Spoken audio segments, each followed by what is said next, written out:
Good morning. আজ বাগানে গিয়েছিলাম পলাশ কুড়োতে।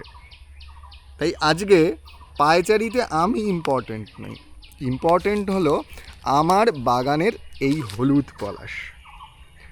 পলাশ মানে আগুন লাগা, পলাশ মানে পাগল করা, পলাশ মানে মন ভালো করা, আর পলাশ মানে বসন্ত। পলাশ মানে অবশ্যই প্রেম, পলাশ মানে অনেক কিছু। পলাশ আমাদের কাছে একটা পাগলামো।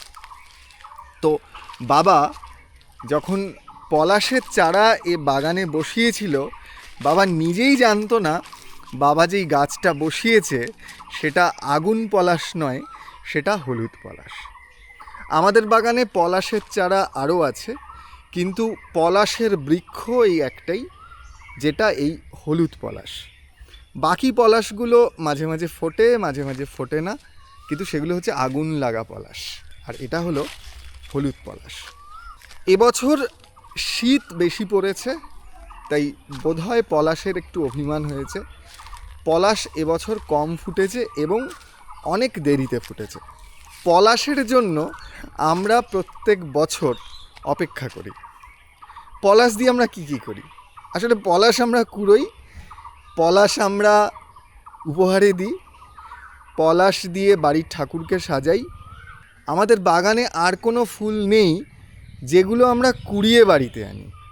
আমি অফিসে পলাশ নিয়ে যাই, বন্ধু বান্ধবকে পলাশ দিই, সীমা ঠাকুরকে সাজায় পলাশ দিয়ে, আমাদের ঘরে প্লেটে পলাশ সাজানো থাকে।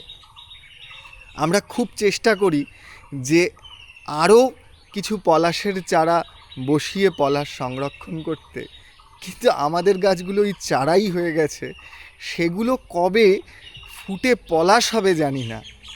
পলাশ ফুটিয়েছে বাবা, আর বাবাই বেঁচে আছে পলাশে। আর পলাশ ফুটলে আমরা প্রত্যেকেই বাবাকে খুব মিস করি, কারণ বাবা এ বাগানে কী কী করে গেছে সেটা বোধহয় এগুলোতে বোঝা যায়।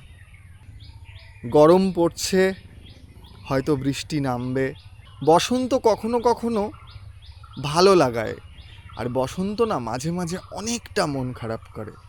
এই যেমন পলাশ এলে মন ভালো হয়, আর বাবার জন্য মন খারাপ হয়। জানি না পলাশ আপনারা কী চোখে দেখেন, কিন্তু পলাশ আমাদের কাছে একটা পাগলামো।